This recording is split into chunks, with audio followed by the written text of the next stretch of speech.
Todos los ejemplos que vamos a ver ahora los he agrupado en estas tres categorías, ¿no? La primera categoría, la representación del protagonista y el carácter de su peregrinación.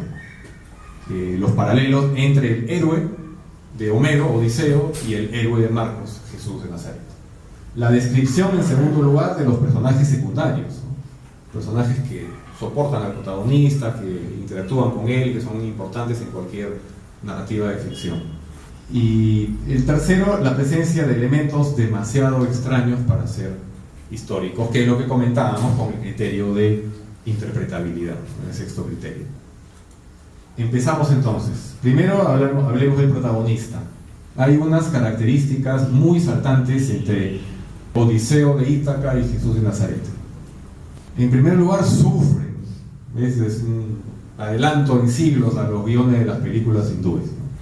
El protagonista sufre pero a mares. Odiseo llora constantemente, ¿no? Siendo un machazo. Llora por todo lo que tiene que ver, tiene que sufrir. Llora cuando en el Hades baja y ve a su madre, ¿no? Y no sabía que había muerto su madre y estaba el espíritu ahí, ¿no? Llora cuando Circe le dice que tiene que ir al Hades, o sea que tiene que morir. Llora cuando ve a sus compañeros siendo devorados por el ciclo de Polifemo, ¿no? Sufre constantemente.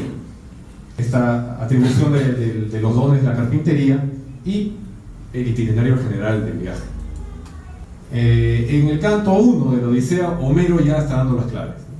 Muchos males pasó, en la línea 4 del canto 1, al inicio. Nos está diciendo que Odiseo es muy sufrido. Y cuando se disfraza del mendigo y habla con su esposa, quien se muere por ver hace 20 años, y él trata de hacerse pasar por un mendigo llamado Etón, ¿no? Él dice, ¿no? Él dice: no me preguntes por mi cuna y mi patria, no van a correr los tristes recuerdos, nuevas pesadumbres, mis duelos no tienen medida, entregarme a lamentos y lloros, es peor el penar donde quiera y sin pausa. Entonces está describiendo lo muchísimo que ha sufrido. Entonces esa es una característica fundamental del personaje, ¿no? Y hasta los dioses lo tratan así. Atenea va y le dice, ¿no? ¿Qué haces aquí de nuevo, infeliz entre todos los hombres? O sea, hasta los dioses saben todo lo que ha sufrido. Y eso es algo similar al perfil de Jesús de Nazaret. Cuando llega a Getsemaní, ¿no? Él dice: triste está mi alma hasta la muerte, ¿no? Y trata de huir a su destino. Le dice: Padre, ¿no? Aleja de mí este cáliz. Entonces es alguien, y en varios, y no solamente en este pasaje, ¿no? Cuando está predicando, dice: y tuvo compasión de ellos y se conmovió, ¿no? Entonces es un personaje también sufrido. Y es más, se predice su sufrimiento. Él mismo dice que va a sufrir, que me van a entregar, me van a clavar en la cruz y me van a traicionar, ¿no? Y lo mismo vemos en Homero, ¿no? Él utiliza el verbo pashen, la pasión, ¿no? Para referirse a lo que se va a encontrar Odiseo. Tenemos ahí por lo menos unas 12 ocurrencias muy claras en el texto médico, en el cual pues se predice que el protagonista va a sufrir. Algunas, por ejemplo, ¿no? Zeus le dice a Hermes, cuando ya que vuelva sin compañía ni ayuda de dioses ni de hombres mortales, sobrebalsa de múltiples trabas, penando en dolores, quiere que sufran. Zeus, ¿no? En el canto quinto, ¿no? Odiseo le dice a Calipso: sufridor es el alma que lleva en mi entraña, ¿no? 1000 penas y esfuerzos dejé. Entre muchos padecimientos volveréis a la patria, le dice el vidente ciego Tiresias a Odiseo. Y en la primera predicción tenemos, ¿no? Pola pacein, ¿no? Padeciese mucho. Muchos padecimientos va a tener el Hijo del Hombre, dice Jesús en su primera predicción, que también se dan en otros pasajes del Evangelio. Esta frase, pola pacein, que usa Marcos, aparece muy rara vez, según MacDonald, en la Septuaginta, ¿no? No aparece, aparece solo 3 veces en la obra de Josefo, no aparece en la Septuaginta ni en las obras de Filón de Alejandría. Por lo tanto, ¿no? Dice, solamente se repite en Mateo y en Lucas, que obviamente toman a Marcos como fuente. no son fuentes independientes. Entonces dice, esta frase tiene un origen totalmente helénico, una frase que viene de la épica homérica. Aquí tenemos un resumen, ¿no?, de los padecimientos que va a recibir este héroe, ¿no? Por ejemplo, la oposición de seres sobrenaturales, ¿no? A Odiseo se oponen Calipso, Circe, Polifemo, Poseidón, hasta el mismo Zeus, que lanza unos truenos y le hace naufragar a su tripulación. A Jesús lo atacan demonios, ¿no?, espíritus malos, ¿no?, contra ellos se enfrenta un poseído salvaje. Tiene acompañantes incompetentes, ¿no? La tripulación de Odiseo pues abre la bolsa de oro cuando le dice que el dios le dice que no la abras, y ellos aprovechan que Odiseo se duerme, la abren y sale todo el desastre, ¿no? Son miedosos, le dan la contra, ¿no? Y los discípulos de Jesús en Marcos son particularmente brutos, ¿no? No entienden, les acaba de decir y no entienden, ¿no? Los pinta de una manera, primero los levanta y luego les va dando cada vez más, y los va desprestigiando. De hecho, los otros evangelistas le quitan eso, ¿no? Porque los otros evangelistas estaban ya un poco más interesados en establecer pautas de sucesión apostólica, y con uno de discípulos tan brutos eso no pegaba. Entonces tiene un hogar infestado de enemigos, ¿no? Porque al volver a Ítaca, Odiseo tiene que hacerse cargo de todos los pretendientes de Penélope, que querían quedarse con todo, matar a su hijo, quedarse con su mujer. Y aquí vemos, ¿no?, la inversión de términos, ¿no? Al volver a Ítaca, Odiseo asesina a sus oponentes. Al volver a Judea, Jesús es asesinado por sus oponentes. Pero vemos el tema del asesinato que está allí. Al volver a casa sufre abusos, humillación y deshonra, ¿no?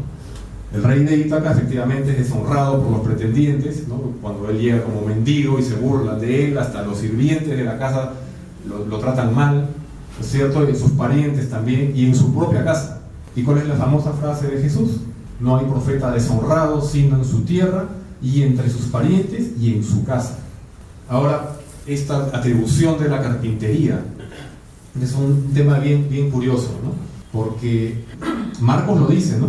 Cuando Jesús vuelve a Nazaret, justamente, y la gente lo conocía, dice, ¿y de dónde le sale tanto conocimiento? Dice, ¿no es acaso el carpintero, ¿no?, el hijo de María, etcétera? La palabra griega es tectón, la palabra tectón. Eso significa obrero, artesano, o sea, puede significar carpintero, pero puede significar varias cosas. Sin embargo, sabemos que Jesús era carpintero, porque Odiseo es un tectón. Odiseo es un tremendo carpintero. Él construyó el caballo de Troya, él construye barcos a cada rato, le destruye las embarcaciones, él encalla en una isla, le muestran los árboles y en 4 días los asierra, los pule y se arma sus embarcaciones solito. Él es un muy hábil carpintero. Bueno, aquí tenemos el canto quinto, cuando está en la isla de Calipso. Calipso le muestra el bosque, y aquí está toda la descripción muy detallada de todas las tareas que hace Odiseo para fabricar ¿no? Es más, en su casa él había hecho su cama, su lecho nupcial, estaba hecho de un árbol vivo, ¿no?, como se muestra en esta imagen, ¿no? Él tuvo que de las raíces moldearlo, y esa es la prueba que hace Penélope para asegurarse de la identidad cuando le dicen, soy yo, he regresado, y Penélope no se hace y le dice a la criada, fulana, anda, lleva la cama de él, ponla en tal habitación. Y él dice, ¿cómo es posible eso, no? Mujer, alguien ha cerrado la cama, porque yo lo había construido así, hasta de la raíz, y ahí Penélope corre el brazo de él, porque se da cuenta de que nadie más podría saber esos detalles, ¿no? Entonces la carpintería de Odiseo es fundamental en su retorno. Ahora, lo curioso es que a los demás evangelistas les pareció un poco humillante esa característica de ser carpintero, ¿no? Porque, por ejemplo, Marcos dice, ¿no es acaso el carpintero el hijo de María? Pero Mateo dice, ¿no es el hijo del carpintero? Y es más, Lucas dice, ¿no es el hijo de José?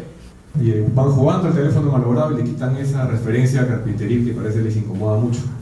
Ahora, la naturaleza del viaje de Odiseo, el mismo Marcos lo dice. Jesús hace una parábola en el capítulo 13, dice, como el hombre que parte de viaje al dejar su casa encargó a sus siervos a cada uno su obra, y al portero le encargó que velase. Velad pues vosotros, porque no sabéis cuándo regresará el amo de la casa. Ya sabemos que el hombre es Odiseo, sabemos que Odiseo parte de viaje porque de eso trata la Odisea, sabemos que el desenlace de la Odisea es en la casa de Odiseo, ¿no? Sabemos que encarga a los siervos, aunque algunos lo traicionan, ¿no? Y sabemos que va a volver, aunque no se sabe en qué momento. Es más, la parábola de los viñadores, que parece ser una parábola antigua, está incluso de alguna manera parafraseada en el Evangelio de Tomás, también nos vuelve a mostrar todos los elementos de la aventura de Odiseo. Un hombre plantó una viña y la cercó de un muro y cavó un lagar y edificó una torre. Cuando Odiseo había construido su palacio, eso perfectamente lo podía hacer. Arrendó unos viñadores y se partió lejos. Claro, dejó sus sirvientes a cargo y fue a la guerra de Troya. Dice, a su tiempo envió a los viñadores un siervo para percibir de ellos la parte de los frutos, lo azotaron, lo despidieron, y eso fue lo que hacen los pretendientes. Abusan de los sirvientes, comen de los animales, hacen grandes banquetes, y cuando Telémaco quiere, ¿no? Incluso aquí la parábola dice, ¿no? Entonces le enviaré a mi hijo, pero ellos agarran al hijo y dicen, este es el heredero, hay que matarlo, y lo matan, lo tiran por la viña. Entonces en la Odisea tenemos pues que Antínoco, el líder, dice cuando Telémaco, al inicio de la telemaquia de la Odisea, ¿no? Los primeros 4 cantos, cuando Telémaco hace la asamblea, reúne y dice, voy a ir a buscar noticias de mi padre, voy a hablar con Néstor en la isla de Pilos, voy a hablar con Menelao en Esparta. Antínoco dice, ¿no? Vamos a buscarlo, cuando regrese hay que darle muerte porque él es el heredero y saben que es el rival. Es exactamente la misma estructura. Que hará el dueño de la viña, vendrá y hará perecer a los viñadores. Obvio, eso es lo que hace Odiseo cuando vuelve. Y dice, buscaban apoderarse de él, pero temían a la muchedumbre. Aquí se refiere ya a los maestros de la ley. Conocieron que de ellos había sido dicha la parábola. Tenían miedo de la muchedumbre. Y pues, efectivamente, los pretendientes tenían miedo de que los residentes de Ítaca los votaran. Querían hacer todo esto en secreto.